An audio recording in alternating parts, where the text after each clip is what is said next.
A warm welcoming you back to this program, ThinkTech Hawaii's Humane Architecture. This happening to be the 358th episode, and I'm happy to be back with you, Jay Fidell, our CEO and guest today. And we sent me out to places in the world other than Honolulu to get our minds wrapped around above and beyond our sometimes too limited horizon. And now we're taking us to Venice in Italy, Jay. So we had me there just a couple of days ago, and we're going to share what I shared with an audience at the Venice Biennale. But before that, we want to frame everything. So we all associate what we see with Venice, of course. But the big insect in there I put in on behalf of Thomas Auer, who had attended a tour, and he reported that he was told that Venice, thanks its existence to these mosquitoes. And so, because way back, the mainland, as they call it, around Venice, we have a mainland too, as we call it, the continental U.S. So their mainland was too swampy, as our Waikiki was, right, Jay? And so they saw these little islands there, hundreds of them, and they thought they escaped the mosquitoes on the mainland. They started to build these buildings there, right on the edge of the water. And try to keep the mosquitoes out. And that was the beginning historically of Venice as we know it. And these days, Venice, Jay, shares a lot of the issues we have in Honolulu. There's over tourism, as you can see here. There's too many people. People can't afford to live there anymore. We have climate change issues. So there's really a lot. And beyond that, we have seawater level rise. And of course, it's going to swallow Venice at some point. But when we go in Waikiki, we can't walk along the shoreline anymore without discontinuing and going sort of detours.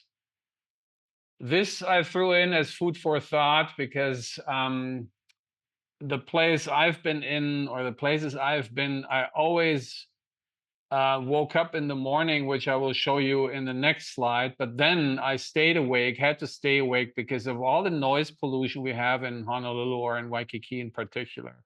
There's all these delivery trucks and their air conditionings and their rowdy, noisy fossil fuel engines. So this here looks not very ADA, but there is some major bridges have ramps where people on wheelchairs and strollers can basically go.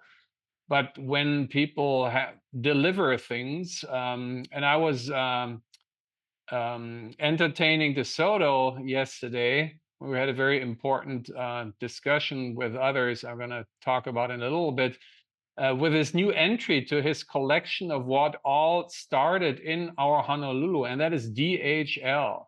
DHL started between Honolulu and San Francisco with airplanes that were faster than ships. So once the ships arrived, the billing was already done through. This has been a German company for a while. And again, look at the guy, and we catch ourselves to say, ooh, this seems stressful, right? But for whom is it actually stressful? If you think about it, it's actually not stressful for the environment because there's no fossil fuel used, right? It's not you think it's stressful for the guy, but in fact, everything that's convenient, comfortable, and a commodity actually only seems to be good for us, but in fact, it's bad for us. So this guy doesn't need to go to the gym, right? He has his workout already done.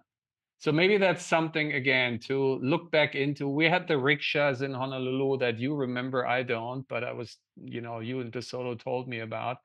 So that's something to think about. This is an issue here. This is not a piece of artwork by Jehuli, the glass artist, but this is the top of a trash can.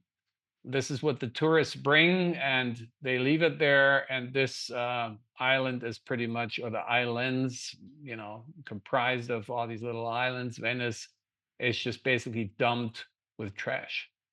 And then I threw in the little flag down there is the genetic one half of me is Austrian, because the Austrians conquered Venice once for quite a while, as the French have. And according to what Thomas learned on that trip, was that actually when we can walk on land and not on water, we actually owe to the Austrians, because when they came, they basically said, okay, how do we get from one piece, from one island to the other one? And this is weird. So they basically put in the streets. The streets are crowded, as you can see, with tourists. And what do the tourists buy? All these souvenirs you see on the right. And then climate change. We're currently, I don't know if it makes the way to you guys, but we're currently in a heat wave once again in Europe. It's actually been yesterday the hottest day on record for the last 100 years. And the Mediterranean Sea has 30 degrees Celsius, which is somewhere in the 80s. That's the highest ever. So these people in these shops basically have AC machines running. This one here had his nozzle outside. There's other ones, just like in Ala Moana Mall, right? We walk outside what prides itself as the largest outdoor shopping mall. And then you get these chills, which come from the shops that are air conditioned, and they have the doors open. So we actually air condition the outside. And this is absurd in both locations. So this gets us actually to what we have been doing there. This is Thomas. He's a founding principal of Transolar, the most ambitious mechanical engineering firm in the world. And he was commissioned together with other collaborators to curate the entry installation into the Arsenali exhibit, which is the main, which is curated by an Italian, Carlo Ratti, this year. And you have, tons of miles almost feels like to walk and see, what's exhibited. Before you get in there, you get into this one here. And this looks really weird and strange. And it is. And down there is the motto of Carlo Ratti that he gave this year's Biennale, which is Intelligens, Natural, Artificial, Collective. So here, basically ovaled in is Thomas Auer giving us a tour and explaining this that this exhibit is called Terms and Condition. And the terms and condition he's talking about is that they put in these AC machines, obviously, and these AC machines, they're usually cooling, are not doing this. They're cooling the exhibit space behind. And what they create is the expense of that, the heat that they're creating. And it's also basically reflecting what I think it's in 20 something in the future soon, we will all feel, talking about the heat wave. So this is really to shake people awake before they even, get comfortable and look at all the cute exhibits and all the nice suggestions. Many of them very heavily on climate change, no doubt. But they thought they need to make people feel uncomfortable and sweat and really think about what we're doing. Because when we are in air conditioning, right, we feel cool and we don't recognize that we are actually heating up the world. I mean, intellectually we do it, but their point was like, make it feel everyone who goes into the exhibit. Another collaborator was Michelangelo Pistoletto, who I was happy to know because my parents had a little poster of him from the 1970s. It was this one. It was actually aluminum foil and then, that in front of it. And he was the artist involved who created the water basins that you saw that one was walking in between, that created extra humidity to make you sweat even more. So this is the club that was there with all of us together 2 days on the Biennale. That was the Saturday last weekend, or 1.5 weeks ago. You see here the panel members, and then on the second day another round. So now I'm going to quickly make you go through the people you see here. On the left is Martin Haas. I will recall him as Mr. Bad Guy #1. Then you see Bruno Sauer in the green shirt, who was the moderator. You see Thomas Auer with a back to us in the white shirt. You see his recent PhD student and coordinator, Sebastian Koth. The next guy with a blue shirt turning its back on us is Stefan Behnisch, and the two ladies are the leaders of the German Sustainability Building Council, Christina Lemaitre and Leah Bauer. And they were just about to start the panel discussion in this, what they call the speaker's corner, which was at the very end.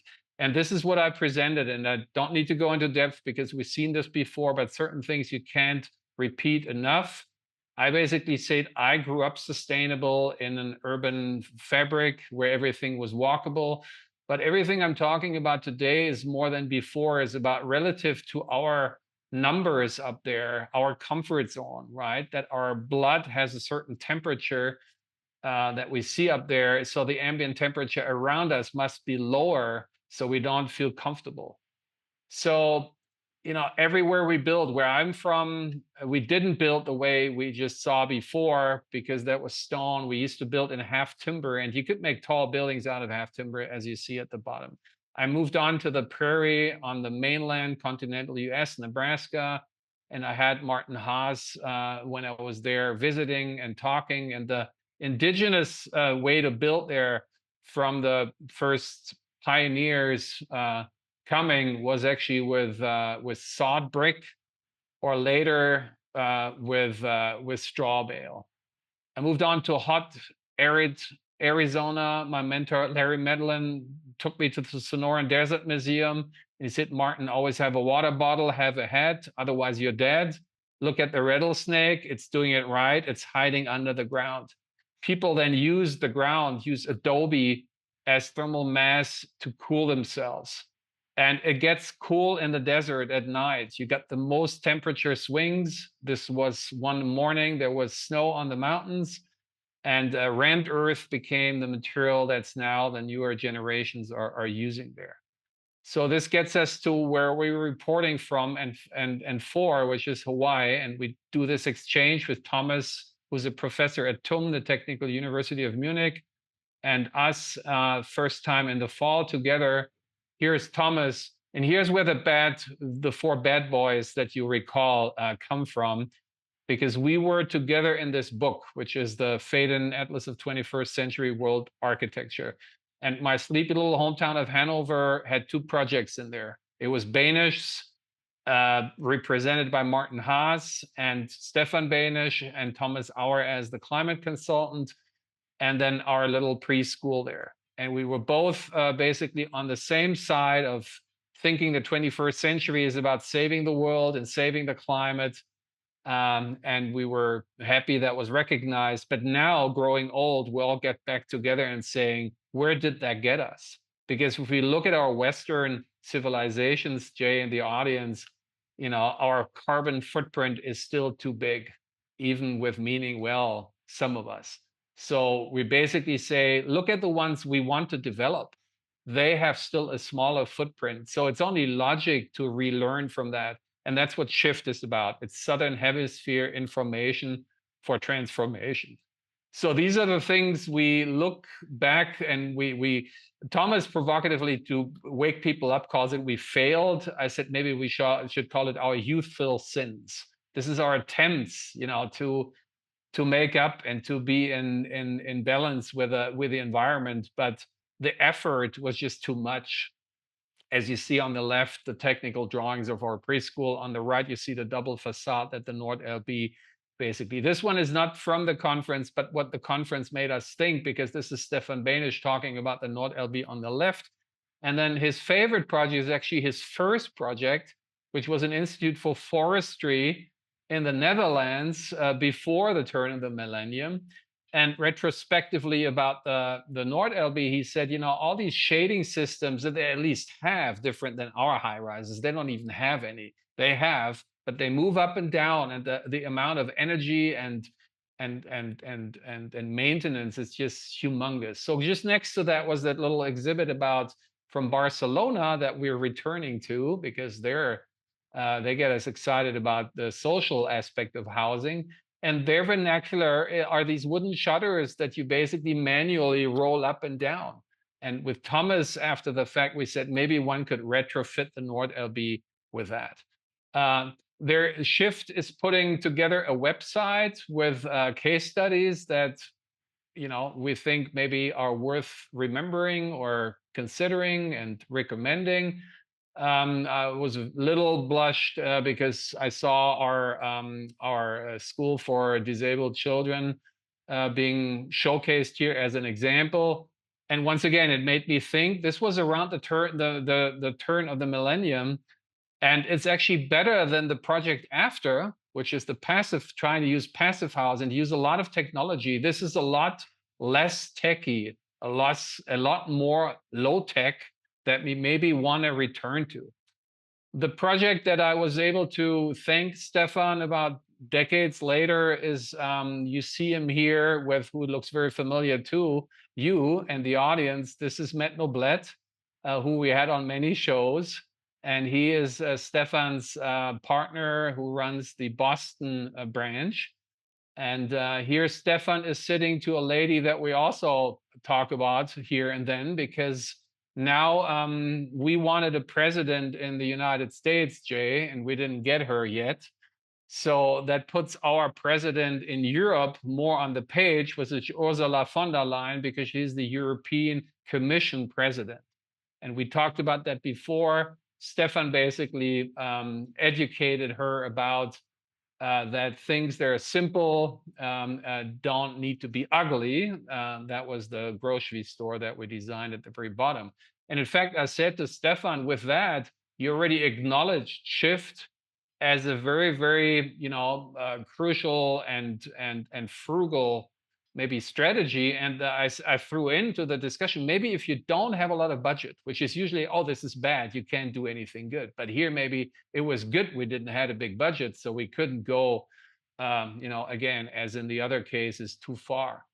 Jay and everyone, we have this amazing tradition of shifting on the islands. This is a project that you could remember because it was completed a few years ago before you came, actually 6 years ago. It's in Waikiki, or it was in Waikiki, and it's one of our favorite projects that we keep alive in memory, and we have included in the architectural guide we're writing about Honolulu. It's by Alfred Yee, and it's this tree house, and it's a beautiful, very simple demonstration of how simple we can build in the tropics, that I shouldn't have been building the same way because it gets cold. And when things, the cold creeps from the inside to the outside, that's very problematic, but not in Honolulu. And we really don't capitalize enough on that. I shared with the audience with this book and these few sample pages out of it. What do we have in Honolulu? Actually, only rock, lava rock. And on lava rock, it's fertile, and then things grow, so you have wood. And we have shared a couple of emerging initiatives and projects up there with Kaylee Akina, who has done projects like that. DeSoto, of course, our DeSoto talks about the indigenous and the tradition on the island with the hollies. And then Thomas came, and we walked into the Howard Hughes showroom, and he was shocked. And he said, I can't believe that. And then when we saw, which is now unfortunately completed, that second silly attempt of Howard Hughes to make affordable as a high rise in Kaka'ako, he was there when it was half under construction. And it took him a while to say, it's actually from his discipline as an environmental engineer, it's ready to move in. You don't need to clad it anymore. You don't need to throw a muumuu in. So he basically said, it's kind of back to the future. So there are, however, as we know, examples from the beautiful days when you came and blessed us with your existing. There were buildings like that from the same era, the Gold Coast. These are all lovely buildings that mean well. They're easy breezy. They're a single loaded corridor. The only problem is they were out of concrete, but one didn't quite have the awareness of how bad cement is back in these days. But these are really things we treasure, and this is an essay I was contributing to it. And as you know, we've been sharing for all these years, a decade now. We try to evolve this tradition with what we call tropic hearing, and here's several of the case studies that you can all look into when you look at all our 350 something shows. And now we want to share where we go next, because after all these attempts, we sort of give up on gravity, which is basically building massive and pouring concrete and using concrete block, and going back to basically tensegrity. And tensegrity, we want to play a little clip here from Avatar. And we want to ask James Cameron if, when he was taking his crew to Kauai to immerse them into the Avatar topic, if he actually had gone to Kaka'ako, because it might be that that's what depicted in the movies, where it's all about efficiency, right? It's building quicker and faster with robots. And where really did this get us? You know, that's the real question that we're concerned about. So when you walk into that fabric, this is where you had your law firm, Jay. This is from Davis Pacific Davis Center in downtown Honolulu, architect Steve Au. This is also where Mr. Scheidler had his office, obviously, and we saw that. So the students basically went and tried to understand what happened, that we created a neighborhood that's only for working, which is pretty absurd. And not to violate copyrights is probably a good thing, but I tell you what we're hearing behind, because we played some music. This is Dolly Parton's 9 to 5, right? That's the famous movie with a soundtrack that makes great fun of that absurdity.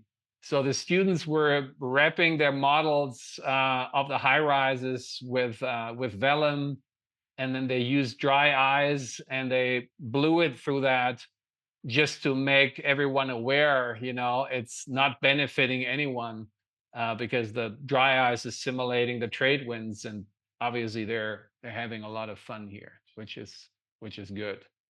So down into the urban fabric and seeing what can one do better and different.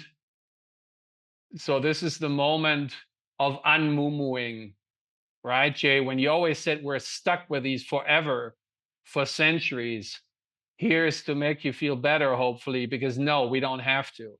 We can unmuumu them, just like, you know, us. We don't have to overdress. We can take off the glass curtain walls, and we can potentially replace it with something better. So the students were simulating that, and there are pockets in downtown Honolulu already, as this Tamarind Square, which we always enjoyed, where it's shaded, there's trees, there's water, even though it's artificial water. And the students, again, being inspired by that, and their nakeded, unmuumued buildings are now able to be Hawaii again. And if you could hear again, we play the song of the Hawaiian reggae band, The Green, and their song is called My Hawaii. And they sing about what's with all these high rises. They're not for us. So this is, again, this is that thing. And the students now, it's the same as Thomas, right, at the beginning. It's not about pretty pictures. It's about feeling it as much as you can, even though this is still a simulation, but it's as good as it gets, from with the emerging generation.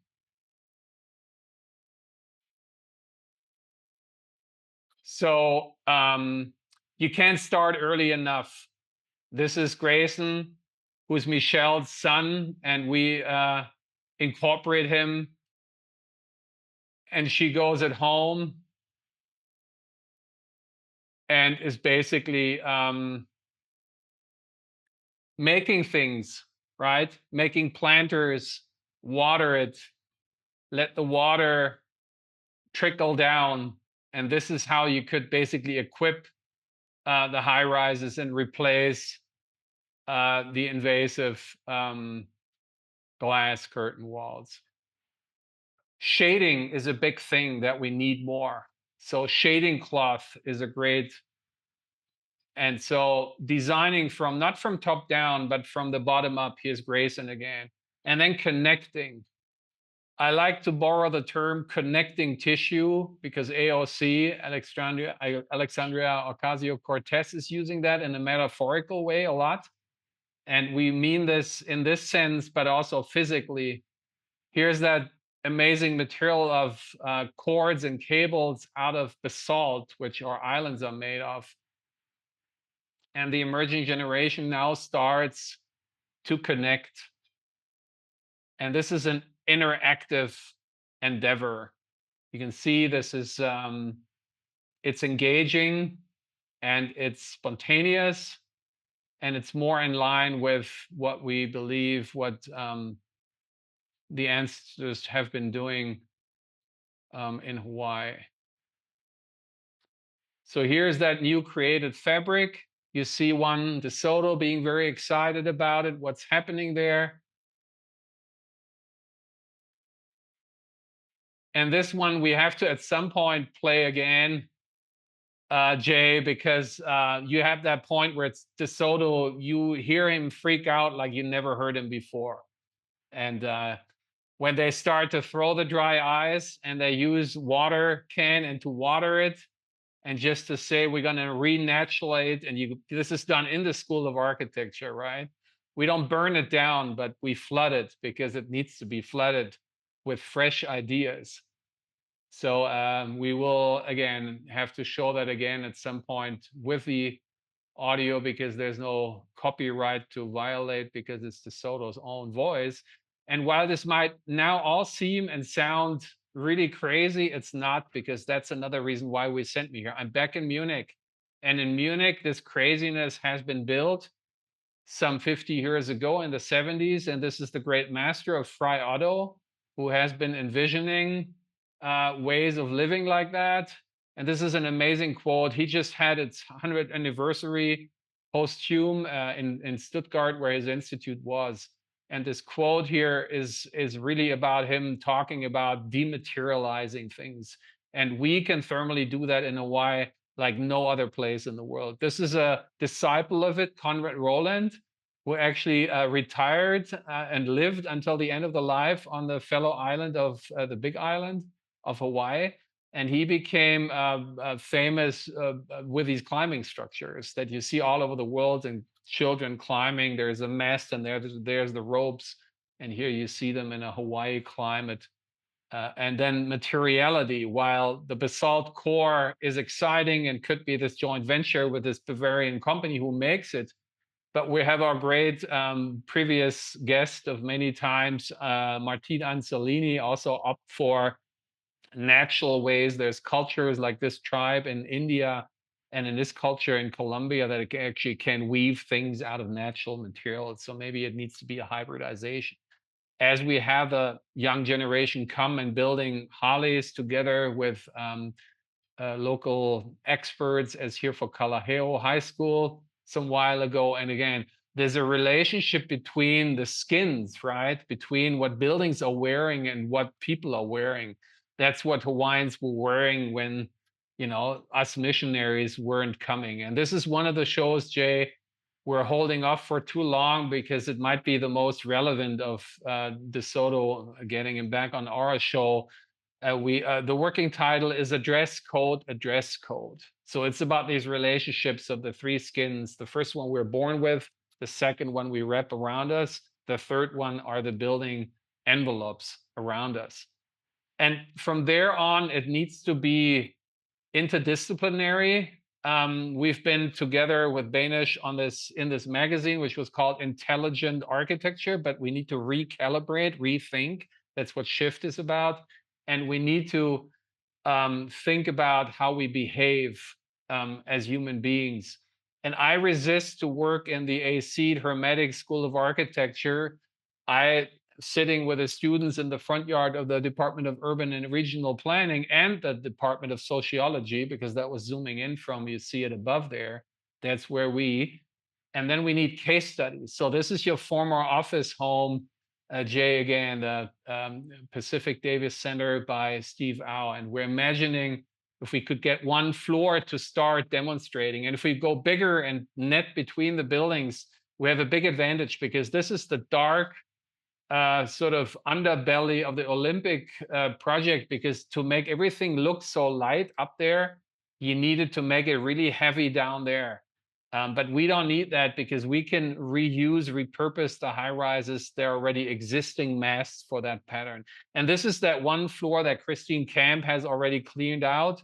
She had an art biennale in there recently, but I think it's ready for us to move in and basically experiment with these neo-indigenous practices and to reintroduce things we already had. Don Hibbert wrote an article about jealousies. I called it, jealousy of jealousies, because Thomas Auer is really jealous of us, that all we need as a facade is single glass blades or the wooden ones he's particularly excited about. So we need these back. We had them and we just need them back. So you see two other, this was the previous Shift event, was online for us, but for others, it was in Paris. You see our previous guest, Martin Anzolini, and you see Bundit Anihakon. Bundit is currently not only doing these great little shelter case studies that are called White House, currently in iteration 3, but he's also working with Jack Gulmer, that we did a show about Alfred Price many moons ago at the very bottom. So Jack is now reaching out to Bundit, and they want to do a book about Price. And they want to do it with the publisher that we're doing the guidebook with. Martin Anzolini is also republishing his great vernacular technique books with DOM. And he's currently in the Philippines as to prepare for his Doctor of Architecture. Final year at our university that Bundit and I feel very lucky to be able to work with him. This is housing, mass housing made out of bamboo, tested by this German Swiss company Hilti. They make these drills and they have this foundation. And so that's what they have going on, how you can build quick houses for the masses out of a fast growing materials. And too humble of a guy Martin is, this is his background. This is a project of his firm that he has been doing for a while ago. And one of the mission statements early of a paper of Shift was bamboo, and it was tourism. So Martin and I are, hopefully we continue to do that. We're teaching in the TIM department. So with Scheidler, under Scheidler, a design that's called 333 Resort Design. So here's Martin and his buddies, students, and you see Thomas when he visited us. And now in the fall, Thomas invites the Hawaii students to come to him here in Munich with me. And I'm closing, as I promised, with closing thoughts about Venice, the place we've been. So I try to also,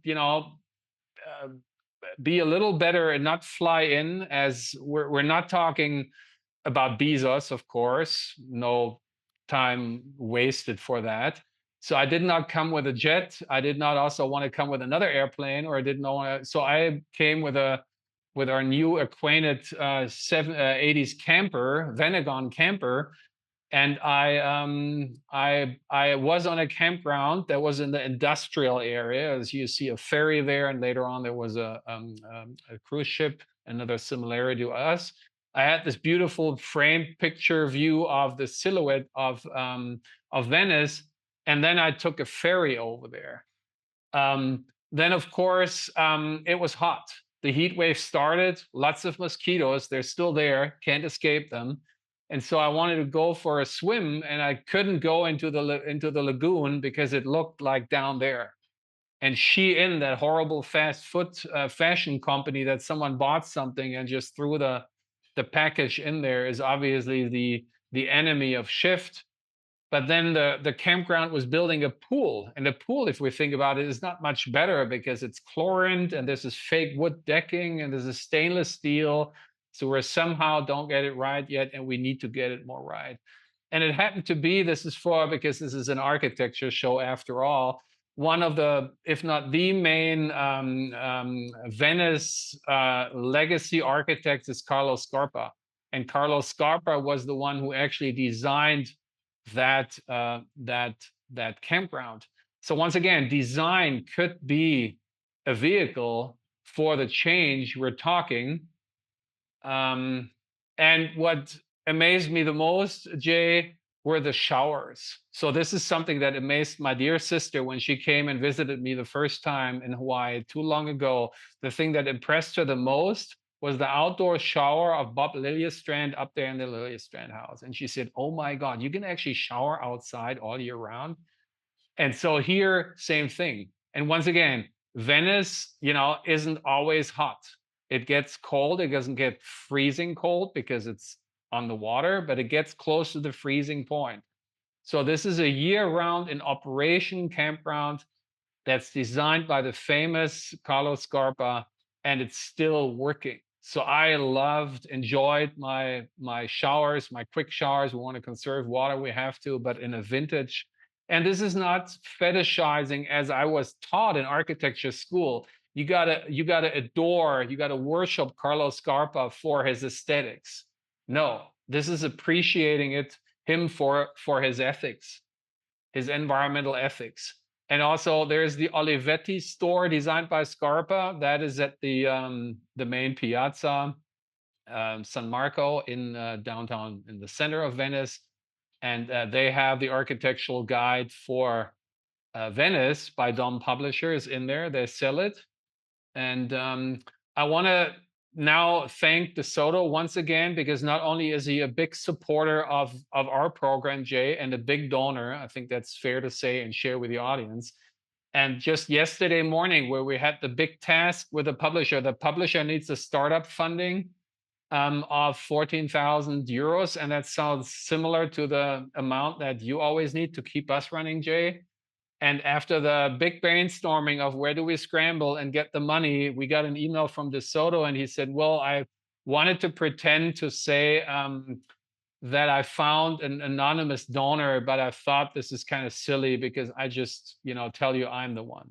So thank you, DeSoto, for supporting Hawaii and, us in so many ways.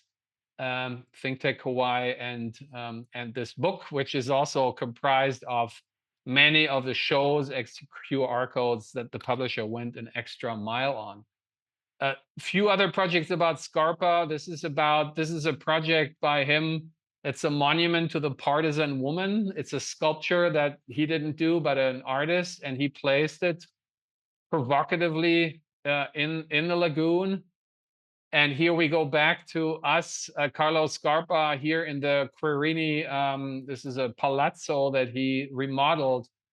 And you see the visitors, this is the public, using a Scarpa, not again in a worshiping, fetishizing aesthetics way, but appreciating its performance of your favorite topic, Jay, places and spaces of civic nature in the city for people to enjoy, to rest, to talk to each other, and what they do down there to cool themselves off. And it's a little ironic that in this is just one of the many exhibits, and this is the most low key. This is by a Swiss architect, Philipp Rahm, who tries to explain to us with his marble plate on the floor how basically marble has a thermal, capacity, and you can use it, to cool yourself off if you have, natural materials that's cold enough around it. Of course, if we keep heating up things, not anymore, we will burn our asses on marble, right? So we need to keep things cool, obviously. And cool, I love, nature is so much smarter. While in the museum, certain parts are ironically air conditioned, as too many in Honolulu, outside in this beautiful, landscaping that he did, look at the bird, right? The bird knows how to do it. The bird uses the water naturally and bathes in there. and that way survives the heat wave. Outside one of these lagoons cut by the building, and Scarpa allowed the water to come into the building. This is one of the most famous moments that some probably have seen a lot in publications, but here is, me proving that I experienced it. And this is again Piazza San Marco, not far away from it, with some urgent necessary street work there. So maybe this is again Scarpa these days, and what he was always very sort of interestingly pointing out the morbidity of Venice, and made that a theme in his work. On the top floor, they restored the historic part of that palazzo, and this is the guard. And we had an interesting discussion. And he basically said he agreed with Shift, and he said we need to toughen up. My grandpa, he said, was always dressed formally in winter and in summer, and there was no AC. And he said, I'm a sissy. I put AC in my building, and I shouldn't do it. So it's really interesting that Shift is, comes from us, intellectuals as brain farts, yes. But when you talk to other people, they feel it too. So it could be and should be really something that comes from bottom up. And again, I don't want to. Unfortunately, I reframed it here, so I cut off the last letter of Doge. We sort of made fun of it before, Jay, but not really, because that in America is a really bad term for us these days. And we're thinking, did they use that maybe intentionally because of the duches, the dukes, which were actually the Führers? That's the translation if you Google translate all that stuff. And this is a moment that was, I wish I wouldn't have to share, but I have to, because we got to confront things.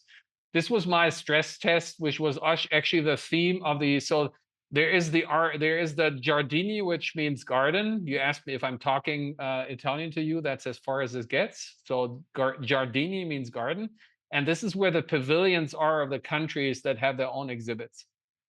In addition to the big linear exhibition hall that I showed before. So I was taking a rest here, buying this pizza with mortadella and mozzarella.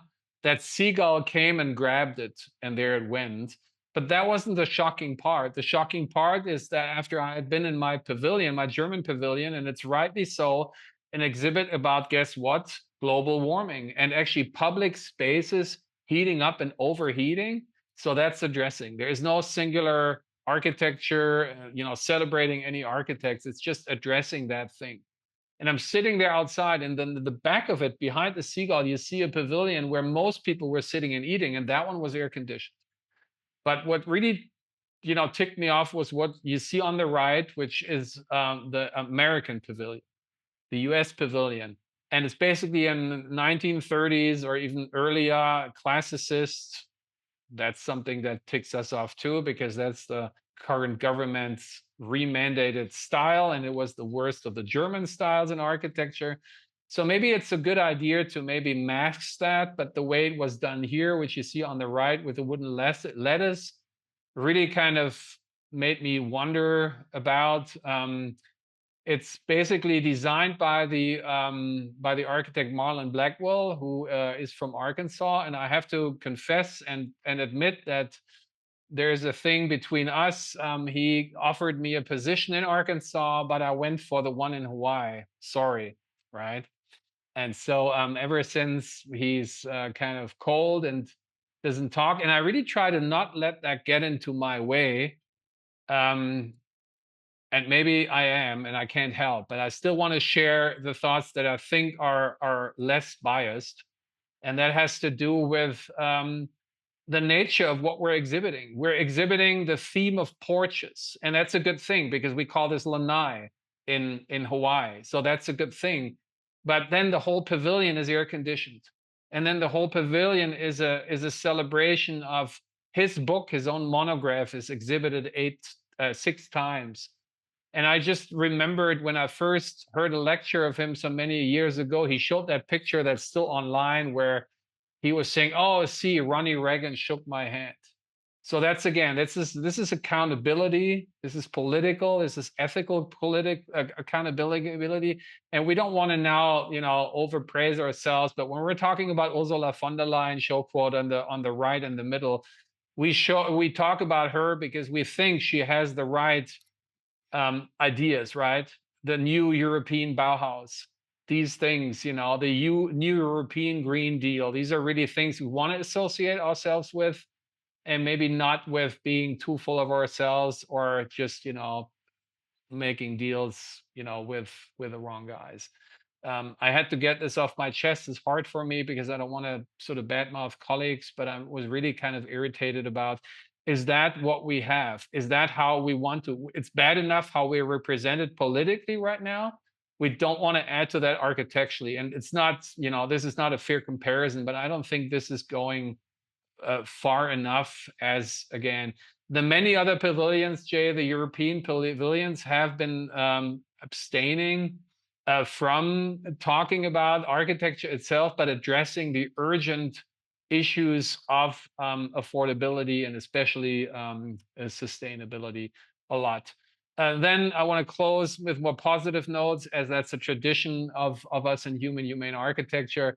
I met serendipitously Ulf Meyer, who we had as a guest in our previous show, Urban Transcendence, preceding humane architecture, and we had referred to him when you called the major program good about a year ago, and we praised him for his critical thinking and being an architectural critic. He's doing architectural exhibits for audiences for the magazine Zeit. So they call it Zeitreisen, which means Zeit, time traveling.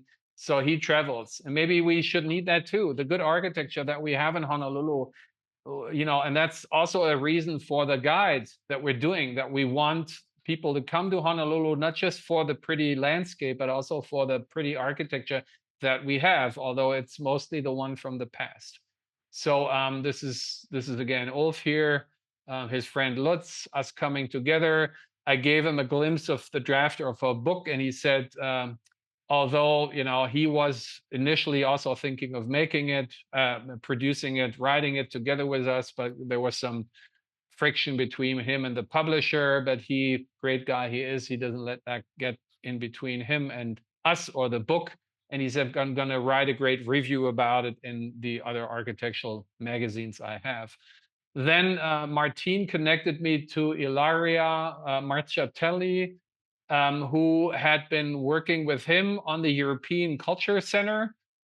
But Ilaria, when I met her, told me she had quit 2 days ago to move on to something better, which is existentially and financially more risky. But that's where her heart and soul is. And she shared with me these two links here. And they're about reestablishing the art of craft. We all know how skilled Hawaiians were, right? But don't let that be mummified in the Bishop Museum, as great as DeSoto curates that, but let that return to actually everyday life and not just to a museum. That's been done. So the top one is actually a video about that she was, they were doing about one of the craftsmen of who was working on the metal parts of Scarpa's work that we just saw, where the bird was pulling himself down, and down there you basically see where she's going in this initiative of Maker Mile, and I wish her really all the best. She's going to Asia now for a while to basically recalibrate, and then she's coming back to work on that. And I've been working out of my van, as you can see there, and I'm closing down with this one here, which looks like I'm back in Hawaii, but this is the most Hawaiian you can get it in Germany. This is at the Königssee, which is at the very southern tip of Germany. And it is, again, it is to learn from, because tourism is not able to basically invade and swamp that place. They can only go to the very tip of it, and this is part of it. Of course, buses go there. There's a lot of cars. but then people basically have to go on electric boats. They can't go any further. And so again, that lake is the cleanest drinking water lake, right? And that reminds me, before I left, Jay, I had another sinus that I happened to have a lot. And my new doctor at the UH clinic said, "Are you a swimmer?" I said, "Yes." He said, "Okay, I tell you what the problem is. Back in the days, you remember, Jay, we used to go into the ocean to cure our sinus and get the salt water through our nose. Today, we get into the ocean and we get a sinus because it's so polluted, right?" So there's really many lessons to learn from all over the world. Goes both ways, obviously. So that was me reporting from my trip to Hawaii, and yeah, hopefully a lot of food for thought. I used up most of the time, but I hope you can give some concluding feedback, Jay. My feedback is Clockwork Orange. It's a scene in Clockwork Orange where this fellow is put in a chair and there are devices put around his eyes where he is forced to watch a movie. And I think that what you're doing, and particularly this video, should be in Clockwork Orange, where people are forced to watch. They should be watching this for a number of reasons: to understand climate change and to understand the free exchange of architectural ideas, heroes, and heroic thoughts that surround architecture and that could surround architecture in many places. I really enjoy the notion of bringing those thoughts from one country, one continent to another. And that's what you're doing, Martin. So I think it ought to be a required course at UH and other places, and it ought to be a required course for government, including especially Congress and the White House in America. They ought to be forced, like Clockwork Orange, to watch what you're talking about. Yeah, I agree. We're currently thinking again, I mean, graciously DeSoto, donated, but we're thinking again, the guide that's based on the same principle, we need to get this out. Again, not because we wrote the book and we wanted to be famous, but to get the message out. And Martin Anzolini is excited. He said, "I want to stick this to my bosses there at HCDA," right? He says, this is what people need to start thinking about, and you need to start very early, right? And this was like Grayson again. I'm very sorry because I'm sitting here in the office home, and we had set it up that Michelle could take Grayson, and he was so excited about it. But unfortunately, the father of Grayson was not supporting that. So we said the time will come, not now, but the time will come. So I think we need to really, get started really early, the earliest possible. So, going to schools and talking about these things, and sometimes, Jay, we get disillusioned about our institutions. And I was once, when we had our youngest over and he was going to Sikhs, and I was invited. All the parents are required to chip in and to contribute. So they heard I'm an architect and I teach, and so they said, give a talk about transportation. I did a talk about transportation. There was this young kid who was jumping in. Once I got to electric cars, and I hadn't even completed the name Musk, he started to jump up and give a lecture about how Musk stole the idea of the electric car for his fun. And this was now 3 years ago. This is before Musk turned. So there's a 10 years or in that around that age year a kid, right? That steps up, has a position and argues it. And I was so close. I'm missing that in our higher education. And I was close to saying maybe I should quit my job at UH and start teaching here. I like this more. So it also goes, I think both ways. We really need now more than ever the young generation to step up because it's their future, right?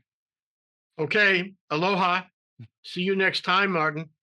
All right, we will keep reporting from abroad. Thank you, Jay. Thank you, everyone. Bye bye.